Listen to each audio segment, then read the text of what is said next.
이 시각 K스탁 오늘 두 분과 함께합니다. 메리츠증권의 이기택 멘토 그리고 하이투자증권의 이화진 멘토가 오늘은 같이 하겠습니다. 어서 오십시오. 네, 안녕하십니까. 첫 번째 이슈부터 같이 확인해 보겠습니다. 오늘 첫 번째 이슈는 역시 삼성전자 한번 다뤄보겠습니다. 어제도 이제 삼성전자 얘기를 계속하고 있는데 분명히 D램 시장, 전체적으로 반도체 시장은 안 좋다고 하는데 삼성전자 주가는 며칠간 꾸준히 지금 오르고 있고요. 이제 6만 원 위로 올라오는 모습입니다. 앞으로 더 갈 수 있을지, 지금 왜 삼성전자가 이렇게 움직이는지에 대한 두 분의 의견을 좀 들어보겠습니다. 이기택 멘토부터 먼저 말씀해 주시죠. 예, 뭐 1차적인 고비는 좀 넘었다라고 말씀을 드리고 싶고요. 뭐 실적 부진하고 경기 둔화 우려에 대해 있어서 사실은 뭐 다 같이 아시는 내용인데 주가는 왜 오르나 뭐 의아해하시는 분들이 좀 있을 텐데 기 전에 사실 환율이 먼저 돌아서야 된다. 외국인들이 국내 시장을 매수하려면 환율이 돌아서야 된다라고 계속해서 누누이 말씀드렸고요. 최근에 들어서 대만 증시와 우리나라 증시의 디커플링 현상이 급격하게 나타나고 있습니다. 그 현상이 나타난 이유는 네네. 시진핑의 3연임 이후에 본격화가 나타났던 내용들이거든요. 그러니까 외국인들 입장에서는 TSMC를 팔고 삼성전자를 사는 모습이 나타나는 현상들이 나타났고요. 거기에다 환율이 좀 진정되면서 달러 강세에서 달러 약세 쪽에 배팅을 하는 모습이 나타나면서 우리나라의 수급이 좀 개선되는 모습이 1차적으로 나타났다, 그렇게 보시면 되겠고, 거기에 이어서 이제 시가총액 상위 종목들이 IT 하드웨어에 포진되어 있는 삼성전자가 시장을 좀 이끌고 있다, 그렇게 평가를 할 수가 있겠습니다. 자, 일단 TSMC, 대만에 대한 불안감이 상대적으로 삼성전자에 대한 관심을 이끌고 있다, 이런 말씀이시고, 달러 약세에 베팅한다는 거는 모르겠습니다. 뭐 FOMC에서 분명히 이번에 또 한번 그 금리 인상을 할 텐데, 금리 인상이 나면 단기적으로는 또 달러 강세가 좀 나올 가능성이 있지 않습니까? 근데 이 단기적인 구간에 과연 달러 약세에 베팅할 수 있나라는 의문은 좀 들긴 하는데, 이화진 멘토께서는 최근에 삼성전자의 이 지속적인 강세를 어떻게 보고 계세요? 우선 그동안 이제 삼성전자가 외국인 매도를 꾸준하게 몇 년간 계속 해왔던 측면에서 그냥 이제 물론 앞에서 얘기했던 시진핑이 연임하게 되면서 만약에 중국 시장에서 외국인이 이탈하고 만약에 아시아 시장으로 들어온다고 가정했을 때 삼성전자 비중을 굉장히 늘릴 수 있는 분야가 제일 많다는 측면에서는 긍정적으로 볼 수도 있고, 물론 예전에 이제 마이크론과의 치킨 게임에서 일단 승자를 한번 맛봤던 이제 과거 사례를 통틀어서도 이번에도 똑같이 삼성전자가 승자할 가능성이 높다는 측면에서도 네. 삼성전자가 좀 매력이 될 수는 있을 것 같습니다. 물론 내일 모레 새벽에 이제 FOMC의 75bp 인상 이후에 파월의 연설에 따라서 시장의 방향성이 급격하게 바뀔 수 있다는 측면도 볼 수는 있겠으나, 네네. 이제 만약 오늘 아침에 이제 그동안 항상 무역 수지가 발표되고 났을 때 항상 외국인 수급이 항상 매도세로 일관했던 모습이었는데, 오늘 같은 경우는 기존과 다르게 외국인 선물 쪽에서 강하게 흐름이 나왔다는 측면에서는 기존과 좀 흐름은 수급이 좀 달랐다는 측면에서, 물론 삼성전자가 그동안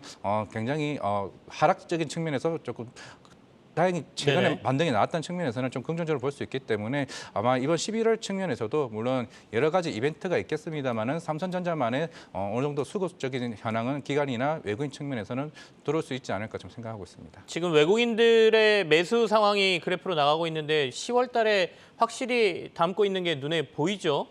이게 삼성전자를 사는 건지 그냥 한국 시장을 담는 건지에 대한 생각이 조금 있고, 그다음에 삼성전자가 우리가 이제 6만 원을 터치했다라고 의미 있게 다루긴 했습니다만, 기술적으로 보면 6만 원은 의미가 없고 한 6만 1,000원, 2,000원 선을 뚫어줘야 이제 위로 갈 수 있는 기술적인 지지선이지 않습니까? 저항선이죠. 그러니까 이제 이게 6만 1,000원, 6만 1,000원이나 6만 2,000원 뚫을 수 있느냐가 중요한 것 같은데, 이기택 멘토께서는 어떻게 보세요? 뭐 기술적으로 말씀하셨지만 지금 현재 터치하는 구간이 121선이거든요. 네네. 경기선입니다. 뭐 이걸 깨고 내려간 게 언제였냐면 작년 5월 2021년 5월 달에 깨고 내려갔거든요. 그 전에 삼성전자 고가는 9만 6천 원이었습니다.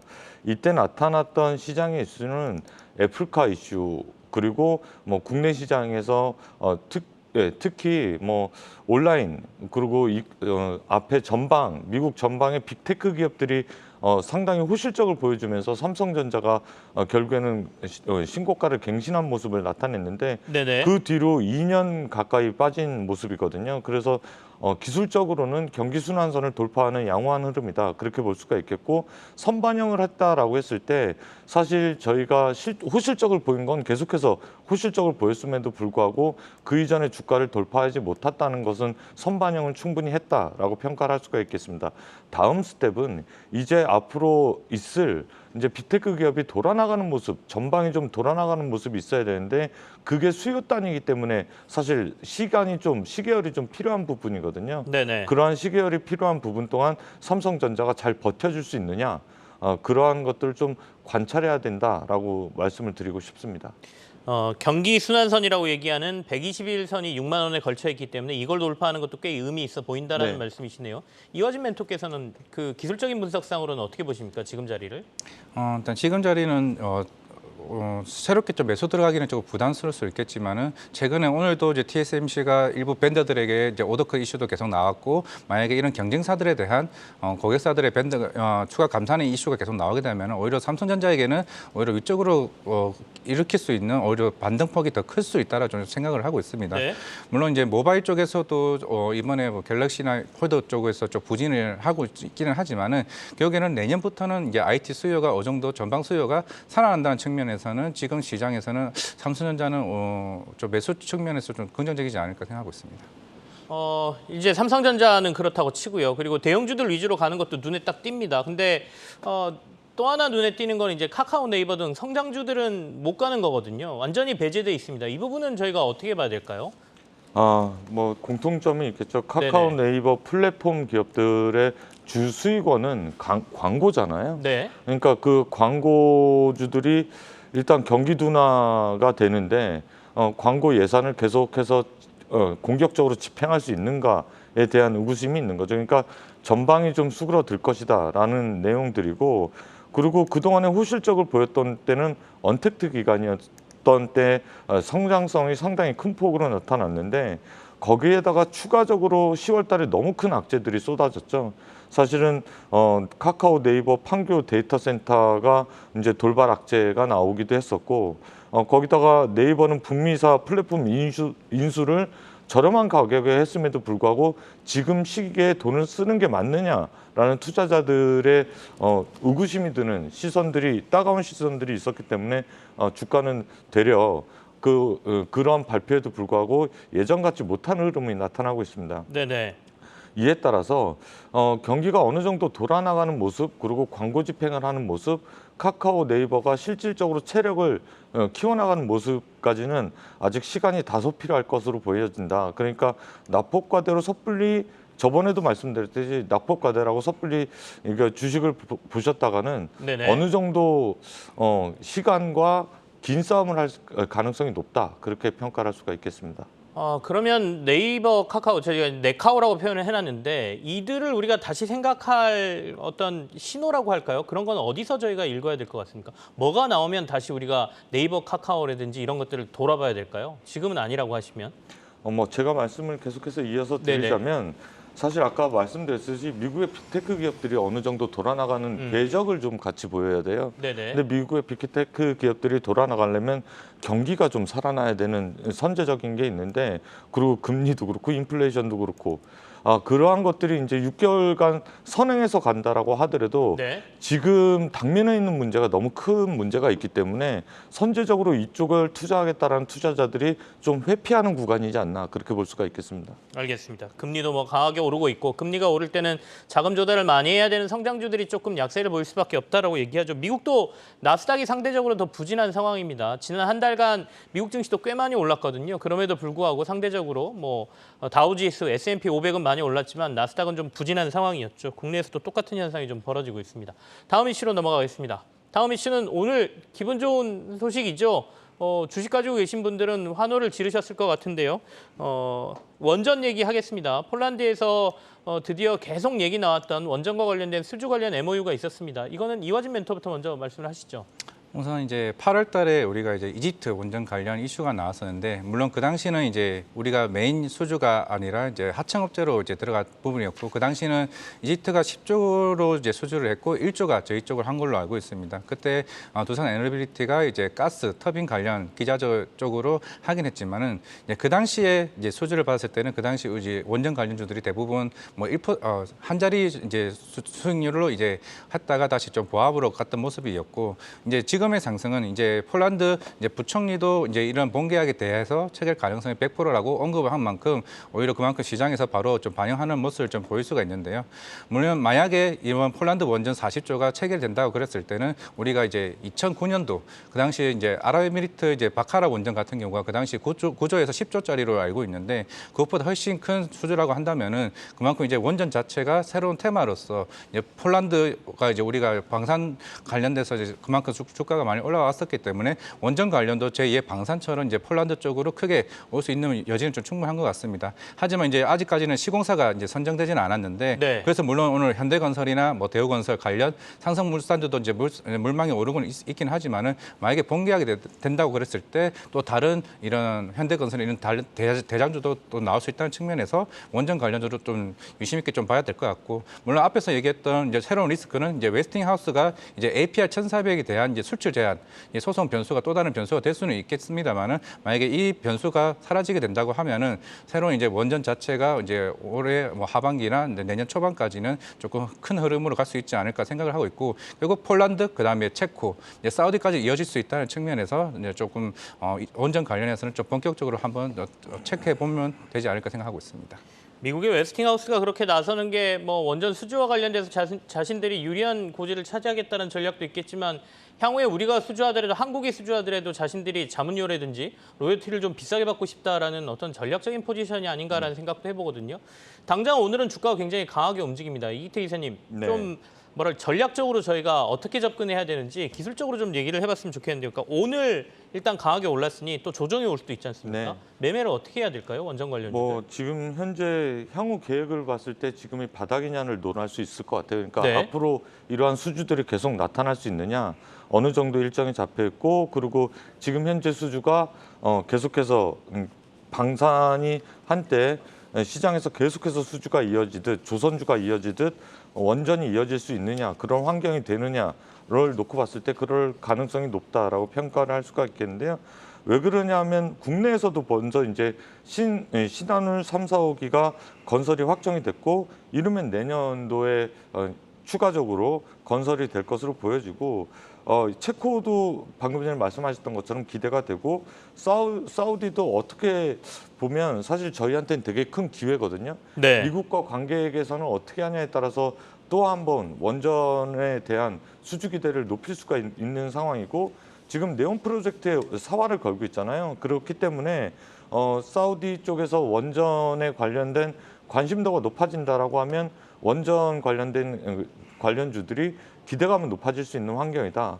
큰 틀에서 보면 지금 에너지 전환을 어떻게 하고 있느냐를 먼저 보시고, 에너지 전환 속에서 전기를 무엇으로 생산할 것이냐를 놓고 봤을 때 원전은 빠질 수 없는, 우리 환경에서 빠질 수 없는 필수 부가결의 그 상황에 놓여 있기 때문에 원전 관련주들은 노이즈가 많겠지만, 네. 향후의 계획들을 봤을 때 지금은 괜찮은 시점에 와 있다, 그렇게 평가할 수가 있겠습니다. 저희가 이제 방산주에서 한번 봤죠. 그러니까 수주가 계속 이어지면서 굉장히 강한 주가 흐름이 좀 있었거든요. 지금은 좀 주춤하고 있습니다만, 원전이 좀 그런 모습을 좀 보이지 않을까, 앞으로 수주가 계속 지속될 가능성이 좀 있다, 이렇게 이기택 멘토께서는 분석을 해주셨고요. 이화진 멘토는 지금 만약에 내가 원전 주식을 갖고 있다거나 좀 살 생각이 있는 우리 시청자분들한테는 어떤 전략을 제시하시겠습니까? 일단은 설계 기술 가진 이제 한전 기술이나 이제 두산 이제 에너빌리티 같은 경우가 이제 아직 시공사에도 후보로 올라와 있는 만큼, 두산 에너빌리티는 이제 주자재나 보조 기자재 쪽으로 납품, 뭐 가스터빈 같은 부분들을 납품하는 부분이기 때문에 오히려 일석이조로서 수익을 낼 수 있다는 측면에서는 두산 에너빌리티, 설계 쪽은 한전 기술 쪽으로 좀 보면 되지 않을까 생각하고 있습니다.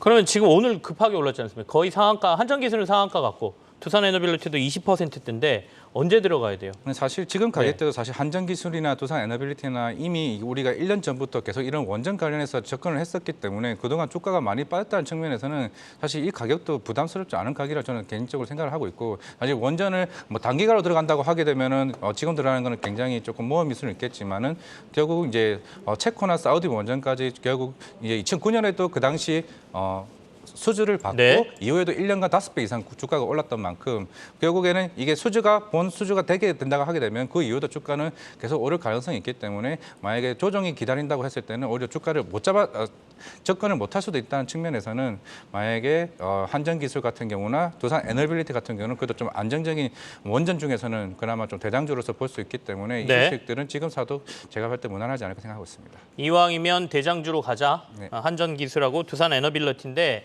오늘 굉장히 주가가 강세를 보이고 있습니다만은 너무 많이 빠져 있는 상태니까 지금 이 가격도 그렇게 부담스러운 가격은 아니다. 이렇게 얘기를 해주셨습니다.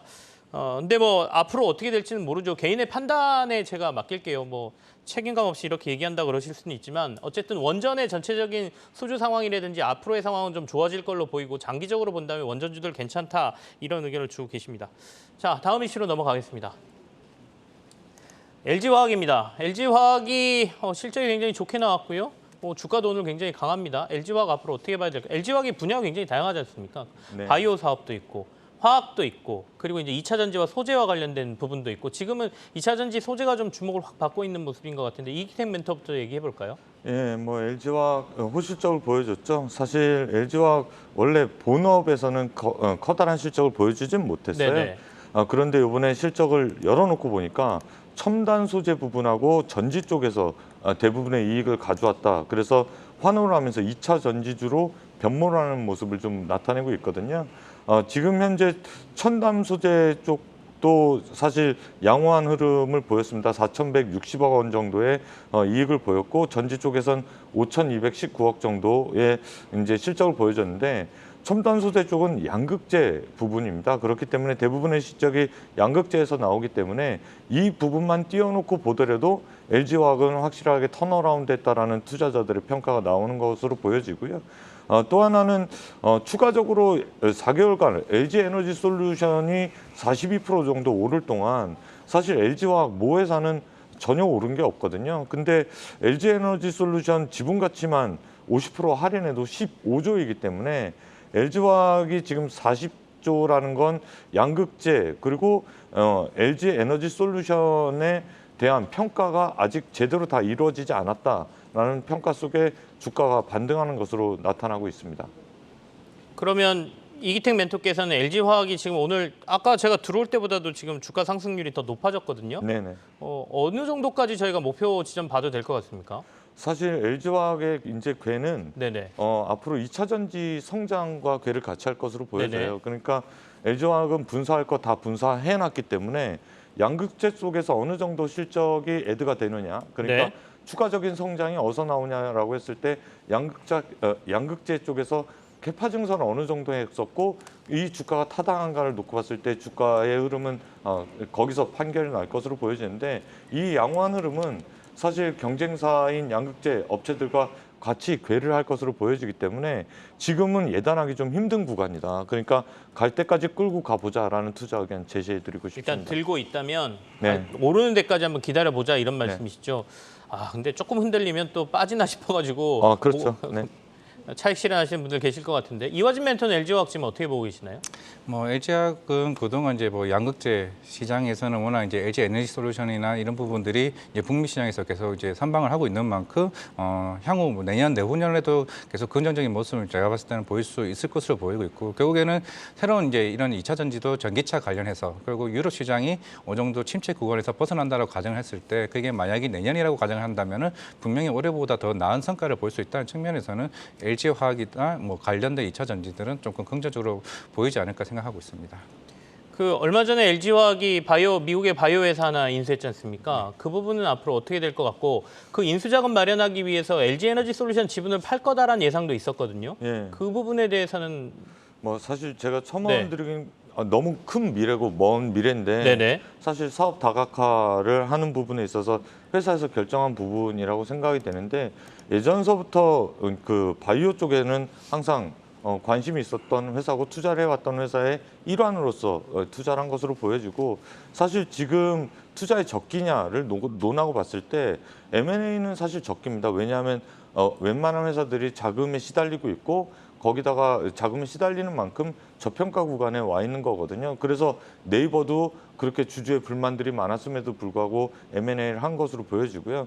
그렇다라고 하면 지금 현재 LG화학이 자금력이 있을 때 네. 저렴한 가격에 M&A 바이오 기업을 했다라는 것은 사실 양극재 쪽에서 오늘 코멘트를 해드리고 싶었는데 그게 이제 주가에 녹아 있다라는 부분은 거의 제로에 가깝기 때문에 그거 나중에 가시적으로 됐을 때 그때 주가는 재평가되지 않을까. 지금 현재로서는 거기까지 주가가 녹아져 있는 것 같지는 않다. 그렇게 말씀을 드리고 싶습니다. 아베오라는 회사였고 우리 돈으로 한 8천억 정도에 인수한다 이런 얘기가 나왔었죠. 이화진 멘토께서는 이 인수자금 조달 LG화학 어떻게 할 걸로 보세요? 뭐 저희가 예측하기는 좀 그렇긴 하지만. 그 아베어라는 회사가 네. 제가 알기로 신장암 치료제로 좀 알고는 있는 상황인데 물론 이제 우리나라에서 이제 바이오 미국에 있는 바이오 회사들을 특히 뭐 FDA 승인 받은 회사들을 인수하는 게 과연 실질적으로 수익을 낼 수 있는 부분은 조금은 물론 우리나라에서 그런 적이 아직은 없기 때문에 네. 조금 의심은 들지만은 결국 자금 조달 이슈도 말했듯이 지금 SK 이노베이션도 최근에 그런 이슈가 나왔지 않습니까? 그게 SK온 같은 경우도 프리 IPO 자금 조달 난항도 계속 겪었던 만큼 지금 자체가 자금 조달을 하기가 쉽지 않은 시장에서 과연 이제 그런 아베오 관련해서는 조금은 무리가 있지는 않을까 좀 생각도 없지 않아 할 수는 있는 부분이기 때문에 조금 그런 부분은 조금은 오히려 네네. 리스크로서 좀 받아들여야 되지 않을까 생각하고 있습니다. 알겠습니다. 엊그제 이제 실적 발표하면서 회사 쪽에서는 현재 외화 예금만으로도 충분히 인수가 가능하다 이렇게 얘기하긴 했습니다. 근데 시장에서는 혹시 인수자금 일부를 LG에너지솔루션 가지고 있는 지분 팔아서 조달하는 건 아니냐 이런 의구심을 보내고는 있죠. 네, 다음 이슈까지 한번 살펴보겠습니다. 다음 이슈는 위믹스하고요.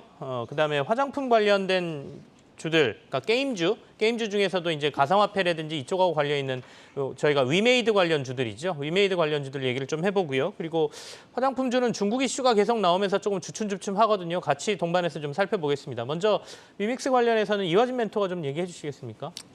최근에 뭐 이믹스 관련 유의 종목으로 조금 이슈가 지정되면서 이제 관련 위메이드가 급락을 했었는데 일단 이게 지정된 원인이 이게 유통량이나 실제 유통량이 불이치하다고 해서 이제 빗썸이나 뭐 코인원이나 관련된 거래소에서 이제 정지를 먹었던 이유인데 이게 이제 위메이드 입장에서는 이게 분기 보고서를 통해서 해당 내용을 이제 공시하면서 해명을 했습니다.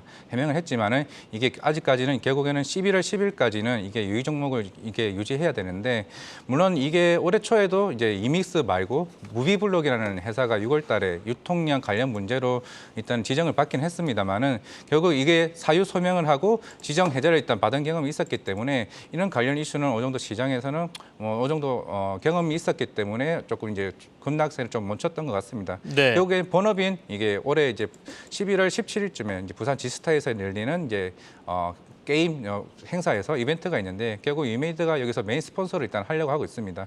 결국에는 장영구 회장도 여기서 이제 보일 게 이제 블록체인 게임, 뭐 미르M이나 미르M 블록체인 게임 버전이나 이런 관련된 부분들을 오히려 좀 본격적으로 해외 시장이나 좀 알릴 필요가 있는 상황이기 때문에 오히려 근래 그때 시장에 쏠리는 힘이 더 클 것으로 보이고 있기 때문에 관련된 위믹스 이런 유의 종목 이슈는 아마 이것만 해소되게 되면 이제 그동안 우리가 다뤄졌던 뭐 P2E나 이 블록체인 네. 관련해서도 최근에 게임위원장도 이런 관련된 헌법 개정안을 어느 정도 조건부로 좀 해제할 가능성이 있다라고 본다고 하면은 충분히 이런 우리가 작년에 올랐던 P2E 관련 게임주들은 이런 온보드 됐던 이 행사들이 실제로 매출로 조금씩 나오게 된다고 하면은 좀 주가적인 측면에서 좀 반등이 좀 본격적으로 나오지 않을까 생각하고 있습니다. 여기서 저희가 이제 투자 유의 종목이 됐다는 거는 위메이드 관련 주들이 주식시장에서 투자 유의가 됐다는 얘기는 아니고요. 그러니까 위믹스라는 위메이드에서 만들어 놓은 가상화폐가 가상화폐 시장에서 지금 투자 유의 종목으로 지정돼 있거든요. 그래서 이게 어떻게 되느냐 한 10일 정도 있다가 판결이 난다고 하죠. 그래서 자칫 잘못하면 상폐되는 것 아니냐 이것 때문에 이제 위메이드 관련주들이 크게 움직였던 거고 오늘 그와 관련된 대책을 위메이드에서 얘기를 하면서 주가가 그래도 강보합권에 머무르고 있습니다. 자, 화장품 관련주들은 이기택 멘토께서 좀 점검해 주시죠. 예, 뭐 아모레퍼시픽을 말씀드리려면 참 안타까운 주식입니다. 뭐 계속해서 호실적을 네. 보였었고 그러한 내용들이 언제 때냐면 사실 사드 배치 이후에 한알령이 되면서 면세점 그리고 중국 여행 거기다가 보따리상들도 사실은 더 이상 매력을 느끼지 못하는 유통 구조까지 갔기 때문에 브랜드 매력도가 계속해서 훼손됐었던 내용들이 전해졌었고요. 거기다 코로나 시즌 때도 마스크를 쓰고 다니면서 화장을 거의 뭐 안 하는 그러니까 할 수 없는 거죠. 그렇기 때문에 실적도 훼손이 계속 될 수밖에 없는 환경까지 내몰렸고 거기다가 이제 중국 시장이 계속해서 봉쇄가 되면서 뭐 아모레퍼시픽뿐만이 아니라 LG생활건강 그 외에 중국 관련된 화장품주들이 계속해서 영업 환경이 좋지 못한 환경으로 넘어갔었다라고 보시면 될 것 같습니다. 앞으로 이런 쪽을 어떻게 타개할 것이냐를 놓고 봤을 때 네. 회사에서도 고민이 많을 것으로 보여지는데 사실은 이제 온라인 마켓 시장도 녹록치 않은 거고 중국 시장도 녹록치 않기 때문에 앞으로 남아있는 시장은 일본과 그리고 어느 정도 소비 여력이 되는 북미와 북미 쪽과 유럽 쪽인데 북미 쪽에선 그나마 좀 다행인 게 올해 3분기 때 뭐 이번에 실적 발표 때 네네. 북미 쪽에서 성장하는 모습을 좀 나타냈거든요. 이에 따라서 온라인과 북미 쪽에서 중국에서 잃어버렸던 마켓을 다시 또 회복할 수 있는가에 대한 시간이 아직 좀 필요한 구간이다. 그렇게 보여집니다. 당장 중국이 회복될 기미가 보이진 않고요. 네. 그리고 면세점에서 예전만큼 딸공들이 화장품을 사가는 모습도 기대하기 힘든 상황 속에서 3분기, 2분기 때는 적자를 나타냈었고 3분기 때는 시장 예상치가 영업이익 100억까지 쭈그러드는 상황이었는데 330억을 보여주면서 그나마 나은 실적이다라고 환호하는 모습에 반등은 좀 보이고 있습니다만 방금 전에 말씀드렸던 것처럼 중국 외에 여타 지역에서 네네. 아모레퍼시픽이 어느 정도 성장하는가 시간을 두고 관망을 해야 되지 않나 그렇게 살펴볼 수가 있겠습니다. 결국엔 중국을 대체할 시장을 빨리 찾아야죠. 그러니까 북미라든지 이쪽에서 얼마나 잘하는지를 저희가 봐야 될 테고, 그리고 도리어 이렇게 그 원료 의약품, 원료 화장품, 그러니까 OEM 하는 회사들이 차라리 더 나올 수도 있다, 이런 분석도 증권가에서 최근에 나왔던 걸로 제가 보는데 화장품 투자하시는 분들은 그런 관점까지 같이 종합해서 보시길 바라겠습니다.